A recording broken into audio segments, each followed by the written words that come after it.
Having been born, educated, and lived all my life in Toronto, I often critique my city. The list is long: the impossible traffic, the ridiculous bike lanes and five-car streetcars, the decisions of local politicians and not so local, crime rates and sense of safety, the self-flagellation of our history and our present, the rising taxes and the ever-increasing cost of living. How in the world the younger generations will ever get ahead and own their own homes with the changes in education, goals, and so much more. But I less frequently brag about this city that is my home, and there is so much to brag about. Spending time at the CNE the past 2 weeks brought its finest features into focus, for the CNE is Toronto in miniature.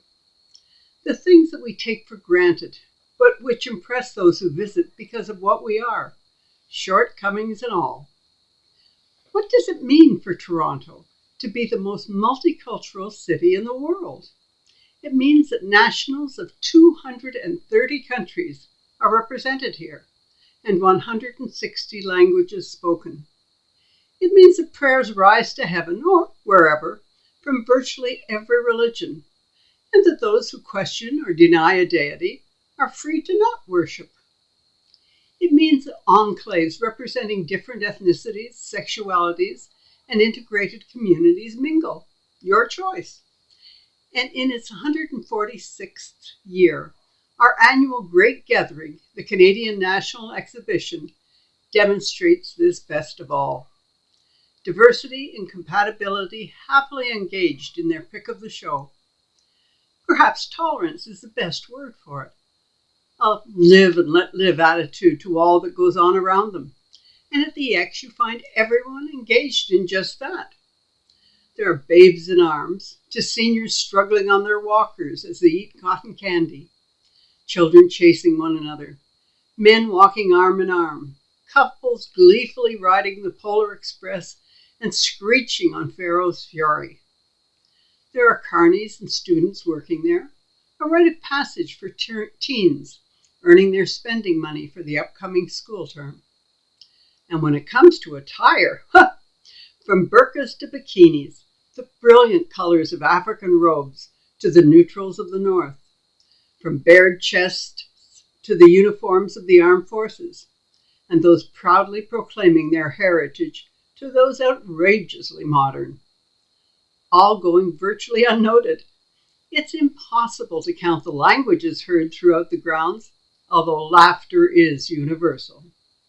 The tongues of the Aboriginals, the settlers of thousands of years, and of those who arrived within the month.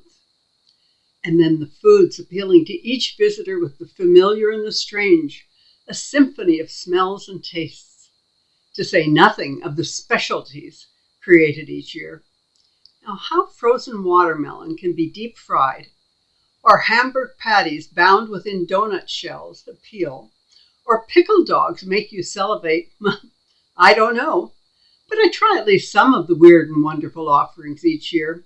Mind, the deep-fried grasshoppers were never repeated, despite being delicious.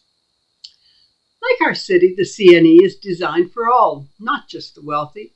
Bring your lunch or splurge $20 on the incredible blooming onions, or spend $6 on the ice cream waffles, or my other favorite of the fair, candy apples. And then there are the rides, the kiddie midway, and another for the rest of us. I can't remember a year when I haven't ridden the Wild Mouse, the great roller coaster, although given different names over the years. My children no longer join me on it, but the grandchildren do. The Rotor, the only ride that ever defeated my stomach, taught me the lesson. Ride first, eat second. The great rule for the X. And there's so much more. The animals of the CNE farm and the competitions, the maid of the fair, and the sports.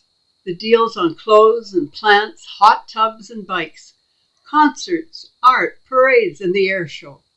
The rows of games challenging your dexterity or aim in exchange for enormous stuffed animals and tiny mementos. Ice skating and acrobatic shows, The super dogs, the casino, the sky ride and championship wrestling, chocolate sculpting and cake decorating. Whatever is of interest, you can find it there, just as you can in the streets and enclaves of the city. It is just more concentrated at the X. It's the living demonstration of the diversity of Toronto, of the melody or cacophony of the peoples of the world who have chosen our city and whose voices are heard, their music, their spices and dreams. Tolerance isn't the same as agreement. It is far richer. It allows for individuality without judgment. It says, I don't have to think like you do, or worship as you do, or share the same history, but free speech and being free and being equal to pursue goals, to dream and do, to be educated and receive health care, regardless of what makes you unique, is an environment denied to most of the world. To live with laws that apply to all equally is a grace given few, where men and women and all others share these freedoms equally. When you add courtesy and respect, you have a world in which everyone can excel. A city in which the different are victimized is not a city in which to take pride. The opposite is the goal, sometimes tarnished, but always the best of us remain committed to honor. May we ever set the standard that others seek to attain, united, not divided in the objective of living in harmony, not divided by prejudice. And so I pray, oh Lord, thank you for giving us the love of you that teaches us to love others as ourselves. Let these values be adopted by all, that we may judge others by their character and their talents and their deeds, not by any other standard. So may it be. Amen.